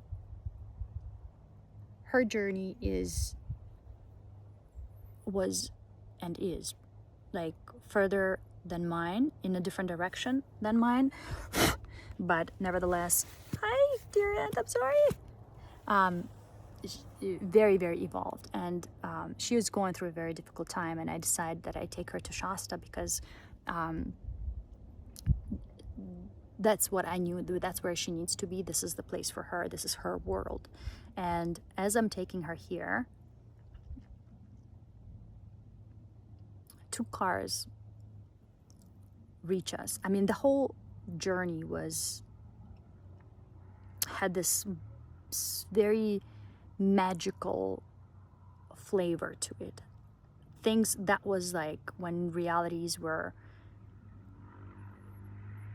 dripping in, all the spiritual was dripping into the physical, like really the physical, and when I had a witness to it, right? So this is a very magnificent, very, what is the word that I'm looking for? Like a really important place in the journey, because what was happening was not only happening to me, it was happening to us, and she was a witness to everything that happened. As we are driving to Shasta, 2 cars in the evening, it was like already dark, 2 cars approach us, and I already know that they're coming for me, for us, and because this is exactly what happens to me in LA. And they get one behind, one on the side, and they try to slow us down. And these are 2 big trucks on big wheels, like very like Mad Max type of trucks. And then as they slow us down, one gets right in front of me and sends out a cloud of black smoke from his exhaust. Like he presses something, and it's just, and all of a sudden my entire car is enveloped in smoke. My friend is freaking out. She's screaming murder. She's like just so scared. And I'm like, I know these guys. They were already like, they I know like that this is what they do. This is their tactic. This is their strategy. And so I press on the gas and I try to catch up with them. And as I try to catch up with them, they're already like, they did the cloud of smoke and they went ahead a little bit. As I catch up with them, they slow down, and this is all happening on the freeway. They're slowing down, and then one поравнялась с нами, like equal distance, parallel. It gets parallel to me, and rolls down the window. The windows are blacked out. These are like Mad Max trucks, and the window rolls down, and there is a person sitting there in the mask with a big nose, like, you know, the those doctors that they had in the times, yeah, of like different diseases where they had to, like, was like the mask that we're wearing now, but that was the doctor mask from back then. But you know, there is a person sitting in, one person in this mask, and then as we are passing towards the second car opens the window and there is nobody there. It is a remote controlled truck, like a car, like a Hammer truck, but it wasn't a Hammer, it was like a Jeep or whatever. I'm not, you know, very savvy with cars. It's completely remote controlled, unless there was a black veil that was that you couldn't see the driver, but I could see the steering wheel. We could see everything. Me and my friend were looking at it, and there was nobody in the truck. And then they get close to us again. The person in the mask looks, and they just gas and they get out of the next exit. And my friend is like, holy macaroni, what is going on? What what have we gotten into? Like, what is this? So that was an experience. And then as we arrive to Shasta, we get to Castle Lake before our the house that we rented is being prepared. We got a little bit too early. We decided, okay, we're just gonna stay at the lake for now. And we get to the lake, and a lot of incredible things happened on this lake. I have recordings of like these realities colliding. That's what it was about. Oh my God, I have recordings on my Instagram page, Tatiana Ashbel, where my phone begins to record this weird sound, and two spheres collide and create this scattered reality. So that's exactly what I was going through. And then you can hear my kids on the outside, and then no matter where I move my camera, if I turn it on or off, it's still happening. The entire reality is like shaking, and it's skewed, and it's weird clicking sound. And there are two spheres, one around me and one like coming from the sun, and as they collide inside in the viewfinder of my phone, the whole image begins to like blur, like, you know, those old TV sets or something. It was incredible. It happened to me twice, and I recorded it, and I like posted some of it, and people, you know, nobody like really reacted to it, but this was the most incredible thing that happened. But now we're at Castle Lake, and we set up a little tent, and as soon as we set up a tent, two drones come up and hover right above us, and like, you know, they're like just next to us and looking straight at us, and then they go on top. And then a guy comes out of nowhere and sits down in our tent and goes, well, how you girls doing? Where'd you come here to find some aliens? You know, and he is asking us all these questions. And I ask him, well, what's your name? And he's like, my name is John. And the strangest thing has been happening.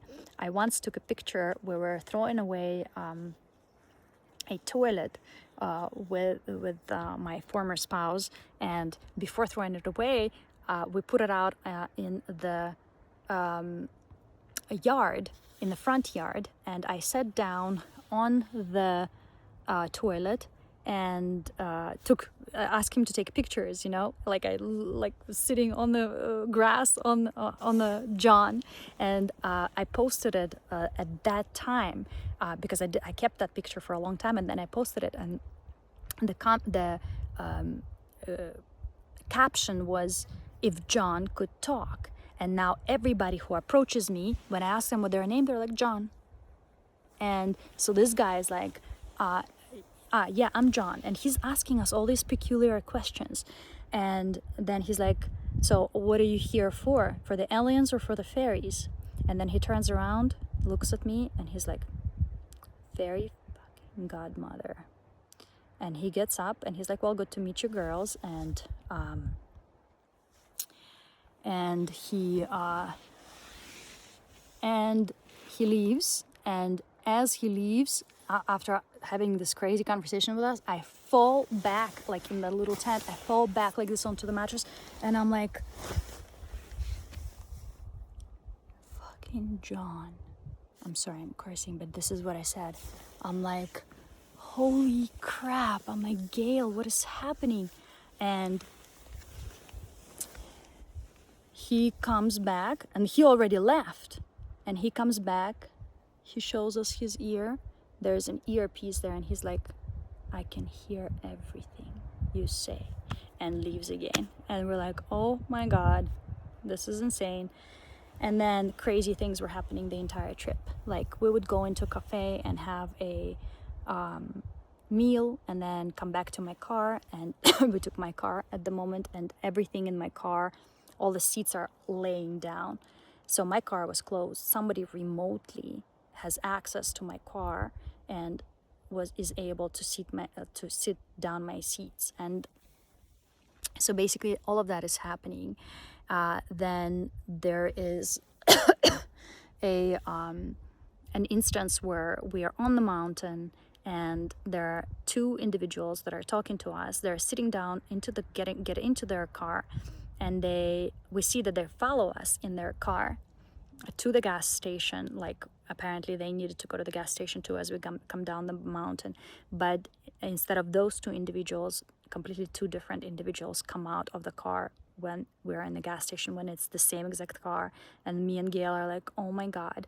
And then I speak to that other individual who helped me with the phone, and he said that there is a project, I think called Alice in Wonderland, and it is designed to kind of drive you crazy, to test your sanity. And somehow you might be connected to that.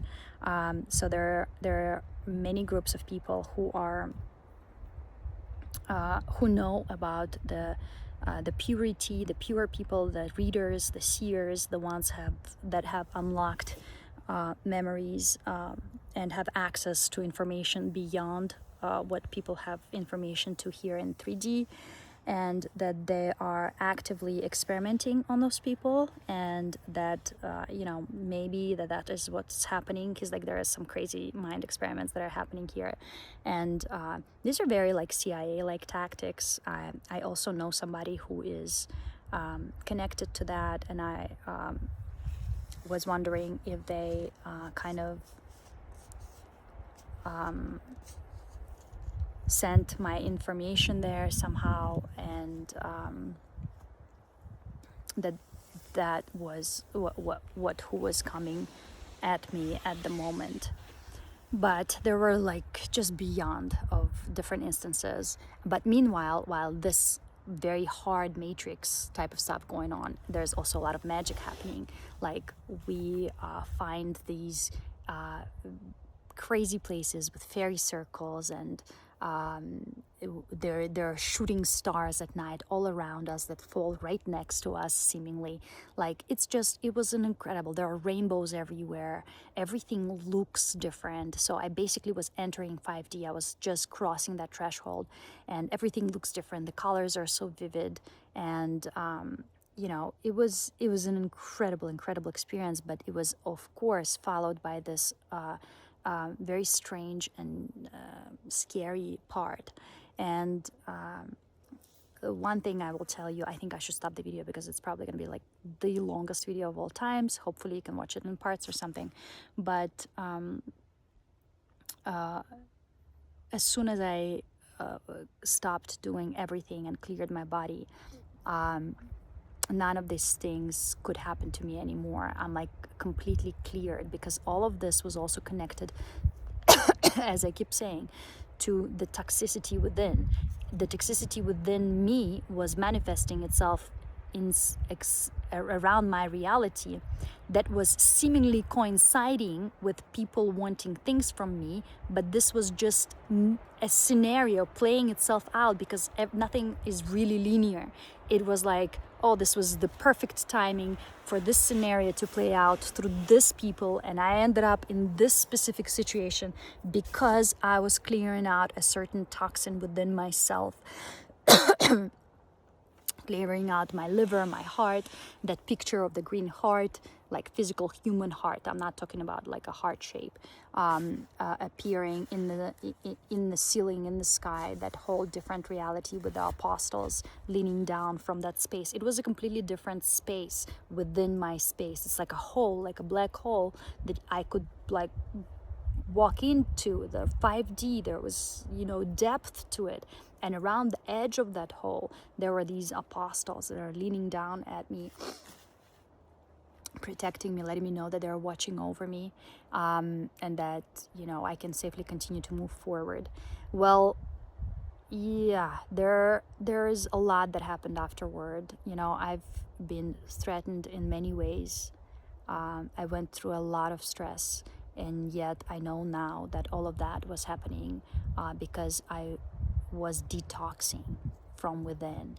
And although it coincided with my divorce and made me question who was doing this, and it also happened during the time that some of my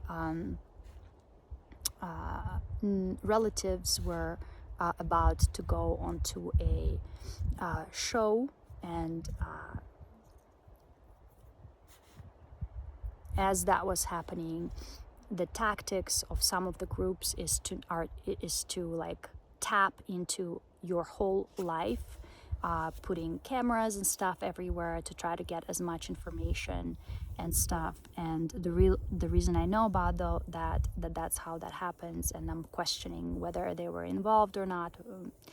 Intuitively I know, of course, that was also a part of it, and some of the individuals that were contacting me and trying to reveal myself to them, pretending like they're in love with me, and trying to create a relationship with me through the phone, were just people digging dirt on me at the moment. I always knew that. I just was playing along to understand what these people want from me, and this was actually happening, and then surprisingly, my Pilates teacher, who is who also went on to be an investigator for the entertainment industry. So as all of that is happening, I'm also having classes with her, and she is just randomly telling me how they operate to find out everything about the subject that is going to be on the show, or somehow connected to it, to try to first protect themselves, to make sure they're not getting involved with any like crazy individuals, or individuals that are murderers, or like whatever else, but also meanwhile to because they're big entertainment companies, right? They don't want to involve themselves and get their names dirty, so they hire these private investigation groups that are then getting everything from when you were in diapers on you. And a lot of this information you reveal yourself, through like certain methods, and some of the information that you don't reveal, they're going to find some other way. So so as that is happening, I also am realizing that, I'm now involved with those relatives, and whatever is being dug up on them, because I'm related, is probably echoing up in my reality somehow. And some of these questions and tests and things that are being revealed to me through certain people or texts or whatever is probably a part of that. And there were when I moved out of my house after the divorce, and I got an apartment, the first night I was sleeping there on my own, somebody got into the building, and it's a very small building, 8 apartments, into the garage and stole 2 cars.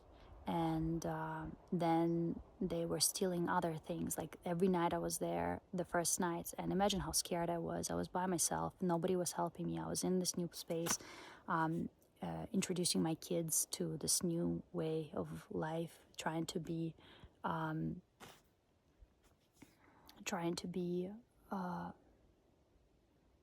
calm and collected, and not allow any of this to reflect on them. And to make this transition as smooth as possible, somebody is deliberately like trying to scare me and to show me that I made a mistake. So,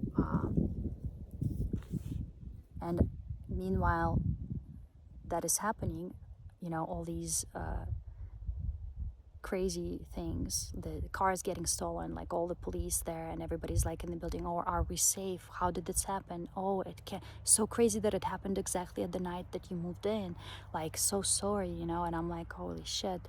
And then there are other break-ins into the cars. My car gets broken into, and you know, basically a fear-based tactic, very, very like very fear-based tactics, and also Alice in Wonderland tactics. Whoever uses that experiment to try and not stop, but make sure that only those who are really strong pass through. So everything has a place to be. I remember actually I had like I didn't have many possessions besides my clothes after leaving, and I had like a couple of pairs of Louboutins. Those were my highest priced possessions that my former spouse gifted to me. Thank you. And I was like, I took them outside. I put them by the garage door the next night, and I wrote a big note, and I said, please leave these people alone. Please take the shoes. Like, this is the whatever I have, you know, most expensive things left. Please sell them, do whatever with them. Just don't, stop scaring people around here. There are people with children. Like, stop stealing stuff, stop breaking into cars. And yeah, that was what I did, because I knew that I need to communicate with this fear, that this fear is internal, and externally this is what it manifests like as I'm going through this merging of the worlds, while going through the divorce, while the separation of the worlds and the merging of the worlds together. That this is all of these crazy situations are happening in my immediate 360 because they're happening from me. They're now happening through me. That I'm detoxing, that I've allowed those energies to enter my body, and now they need to leave, and they will manifest around like this. So I think this is enough for this video. It's been a long video. I will probably record more about certain situations that happened. And if you are a part of 144, or if 144 is the code that triggers you into the merging of the worlds, into the jumping from the 3D into the 4D, know that there is a threshold. There is that 4D that will try to keep you where you are, or have you get stuck in the 4D world. It will manifest in your world probably completely different than in my world. It will manifest through people that you know, through situations that you are involved in. But know that all of that is still internal, that this leap, that it is safe as long as you are in charge of your own body. And if you get clear, you're good. You can make that leap, you can make that jump, you can look at all of those people and entities coming at you in this transitional period, and smile them in the face and wave them goodbye. Okay? And you're gonna be just fine. I believe in you. I trust in you. And if you already went through this experience and you know exactly what it is that I'm talking about, then good for you. Good for you. We're here. And I love you. Bye.